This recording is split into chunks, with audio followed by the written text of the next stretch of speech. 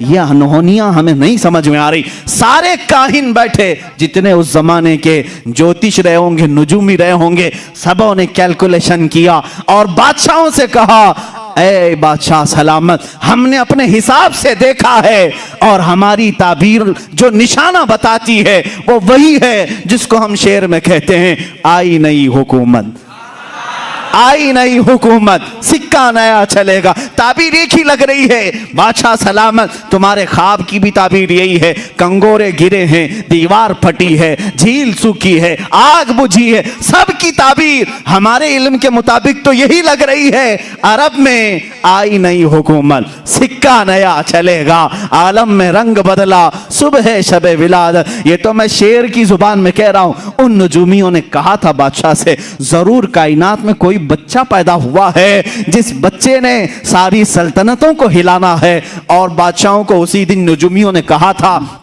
آپ خیر مناؤ، آپ خیر مناؤ، تمہاری سلطنتیں جو 12 پشتوں سے چلی ہیں، یہ 12 کنگورے گر گئے، یہ نشانی ہے کہ اب تمہاری حکومتیں لاسٹ اینڈنگ پر آ چکی ہیں، اختتام پر آئی ہیں۔ بادشاہ نے پوچھا، کیا یہ سپر پاور ختم ہو جائے گا؟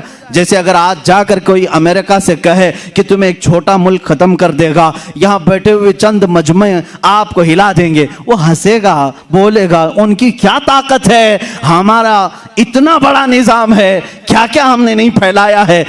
کسرا نے بھی یہی کہا تھا، روم کے قیصر نے بھی یہی کہا تھا۔ ہاں، ایک بچہ پیدا ہوا، کہاں پیدا ہوا؟ عرب میں پیدا ہوا، بدوؤں کے ہاں، جو عربی لوگ ہیں، دیہاتی لوگ ہیں، اور ہم پاورفل، اس زمانے کے پاش لوگ، سب سے زیادہ ان کے پاس مال، سب سے زیادہ فوج، اسلحے ان کے پاس، انہوں نے نجومیوں کو قتل کر دیا، مار دیا۔ تم لوگ جھوٹی تعبیر بولتے ہو۔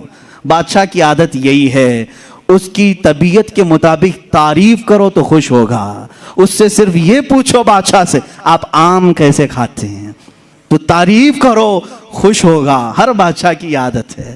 انٹرویو لو تو یہ مت پوچھو نوٹ بندی کیوں کیا تھا، مت پوچھو، یہ سب نہیں پوچھنا۔ جاب کہاں گئی، وہ مار ڈالے گا۔ تم تعبیر، جوتش بھی صحیح نہیں ہو، تم جوتش بھی صحیح نہیں ہو۔ ہاں، جوتش یہ کہے سارے بھاگ کھلے ہوئے ہیں آپ کے، سارا سینہ چوڑا ہو گیا ہے، دیکھیں ان کو نوازا جائے گا۔ کسرا اور قیصر نے، ایران کی حکومت اور روم کی حکومت نے بھی بیچارے نجومیوں کو مار ڈالا۔ انہوں نے کیا کہا تھا، ایک بچہ پیدا ہوا ہے، تمہاری سلطنتیں ہلا دے گا، تمہاری سلطنتیں ہلا دے گا۔ حق کو ایکسپٹ کرو، بات تمہیں آج یا کل ماننی ہوگی، جو اللہ کے فیصلے ہیں وہ نافذ ہو کے رہیں گے۔ اور رسول کے متعلق میرے مولا نے فرمایا، هو الذي ارسل رسوله بالهدى ودين الحق ليظهره على الدين كله۔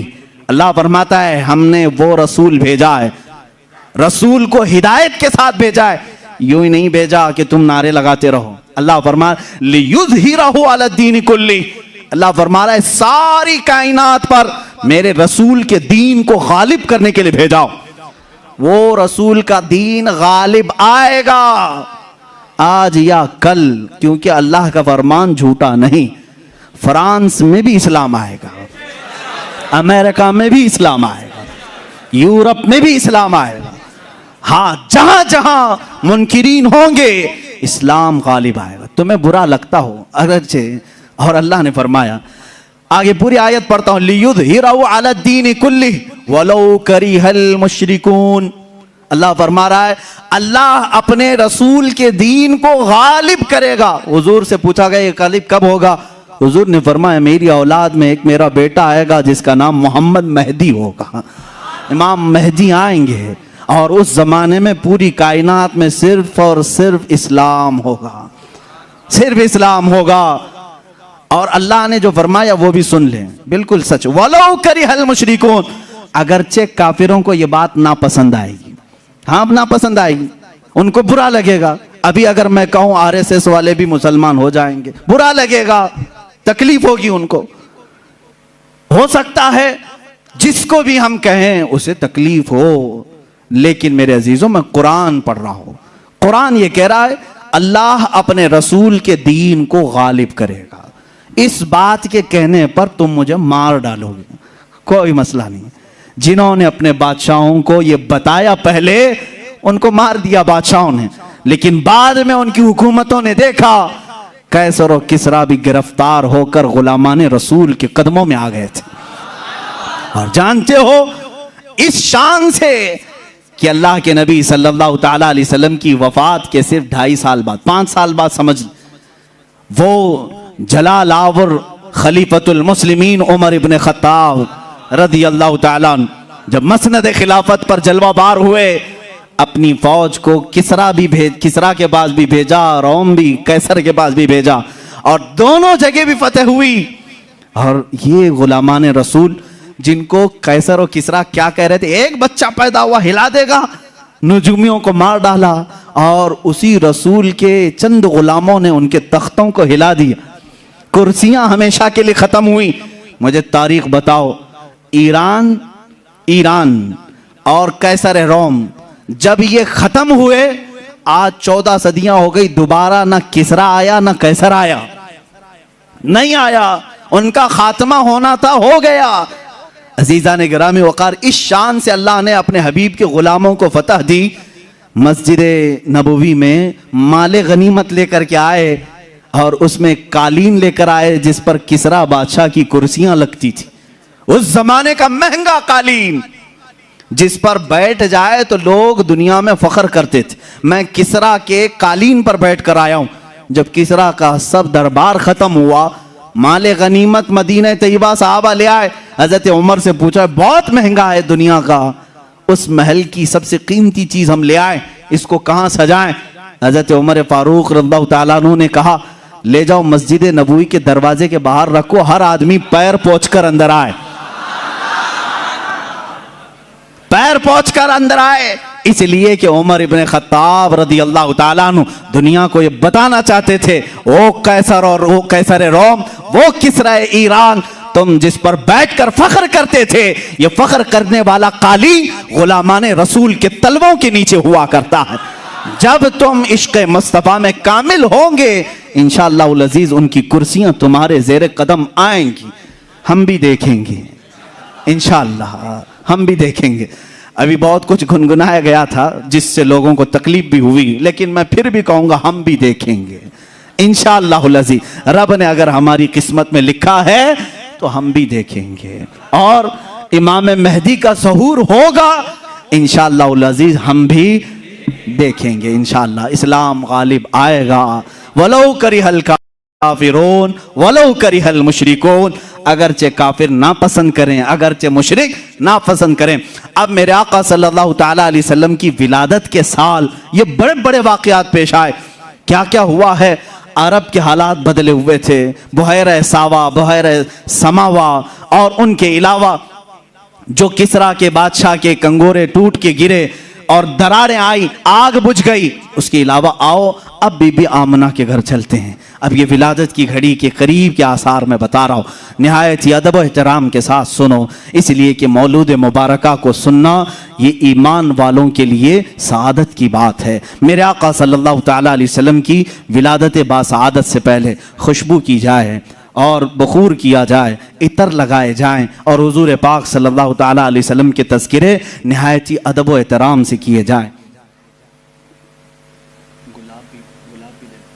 رسول کریم صلی اللہ تعالیٰ علیہ وسلم کی ولادت باسعادت سے پہلے سیدہ بی بی آمنہ رضی اللہ تعالیٰ عنہ فرماتی ہیں، اب سنیں، حضرت بی بی آمنہ رضی اللہ تعالیٰ عنہ فرماتی ہیں جیسے ہی میرے بطن پاک میں میرے بیٹے کا حمل قرار پایا، مجھے کوئی تکلیف نہیں تھی، کوئی آلائش، کوئی اس طرح کی ناپاکی ہم نے نہیں دیکھی۔ حضرت بی بی آمنہ رضی اللہ تعالیٰ عنہ فرماتی ہیں رجب کا مہینہ گزرا، شعبان کا مہینہ آیا، رات کو میں نے ایک مرتبہ دیکھا حضرت موسیٰ علیہ السلام تشریف لائے ہیں۔ موسیٰ علیہ السلام حضرت بی بی آمنہ سے کہتے ہیں آمنہ مبارک ہو، تو نے کائنات کے پورے آقا کو اپنے بطن پاک میں جگہ دی ہے، تجھے سعادت والا ایک لڑکا ملے گا۔ اس کے بعد حضرت بی بی آمنہ فرماتی ہیں رمضان کا مہینہ آیا، رمضان کا مہینہ جیسے ہی آیا حضرت بی بی آمنہ نے آوازیں سنی، کہا گیا آمنہ کو ہر آلائش سے پاک کر دو، اس کے اندر موجود بچے کو ہر طرح کے وسوسوں سے پاک کر دو۔ اب جب رمضان کا مہینہ گزرا،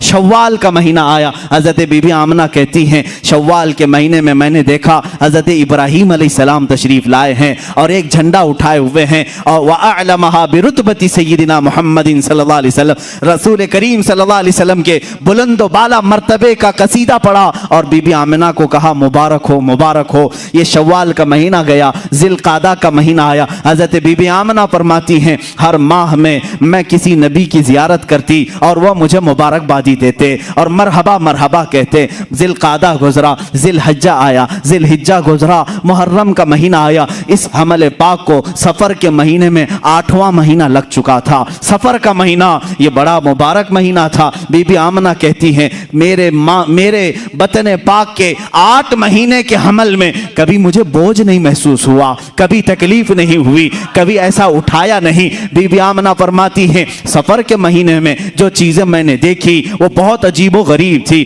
یہاں تک کہ میں رات کے وقت اگر گھر کے اوپر نظر کرتی تو بدلیاں مجھے نظر آتی اور اس میں بات کرنے کی آوازیں سنائی دیتی، ایک دوسرے کو کوئی مبارکبادی دیتا تھا، مجھے معلوم نہیں تھا وہ کون سی مخلوق ہے جو بات کرتی ہے۔ پورے سفر کے مہینے میں حضرت بی بی آمنہ فرماتی ہیں عجیب و غریب باتیں میں آسمان پر ہوتے ہوئے سنتی تھی۔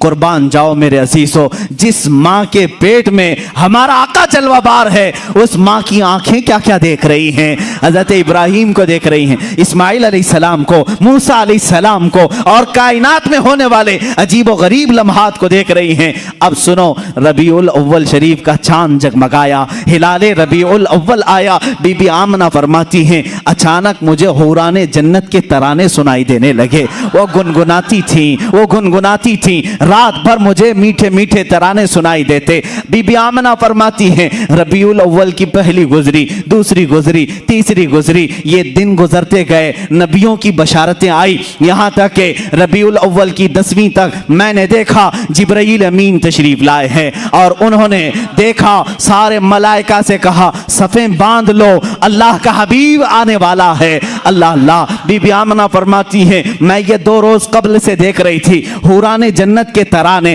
یہاں تک کہ 11ویں شب آئی، 11ویں ربیع الاول آئی، اس دن بھی میں نے عجیب و غریب باتیں سنی، عجیب و غریب روشنیاں دیکھی۔ 12ویں شب آئی، کہتی ہیں بی بی آمنہ رضی اللہ تعالیٰ عنہا میری پیشانی سے اچانک ایک نور چمکا، میرے گھر کی دیواروں پر روشنی ہوئی، یہاں تک کہ سیدہ کائنات آمنہ سلام اللہ علیہا کہتی ہیں میں مکہ میں سوئی ہوئی تھی لیکن بصرہ کے محلات کو وہیں سے دیکھ رہی تھی، شام کے محلات کو، ملک شام کے محلات کو میں اس نور کی روشنی میں دیکھ رہی تھی۔ قربان جاؤ اے سنیو، جس کے بطن پاک میں ہمارا آقا ہے وہ مکہ سے بصرہ تک دیکھ سکتی ہے، مکہ سے شام تک دیکھ سکتی ہے، تو وہ رسول کیا نہیں دیکھ سکتا؟ اور کوئی غیب کیا تم سے نہا ہو بھلا، جب نہ خدا ہی چھپا تم پہ کروڑوں درود۔ بی بی آمنہ فرماتی ہیں 12ویں شب آئی، میں نے دیکھا میری پیشانی سے ایک نور جگمگایا، اس سے بصرہ کے محلات روشن ہوئے، میں نے شام کے محلات کو دیکھا۔ اب یہاں سے مکہ سے بصرہ کافی 100 کلومیٹر ہے، شام 1000 کلومیٹر سے زیادہ ہے، اتنی دور تک بی بی آمنہ دیکھتی رہی۔ رات کے پہر گزرتے رہے، رات کے لمحات گزرتے رہے، وہی رات ہے جس میں ہم اور آپ بیٹھے ہوئے ہیں، یہ 12ویں شب تھی۔ بی بی آمنہ کی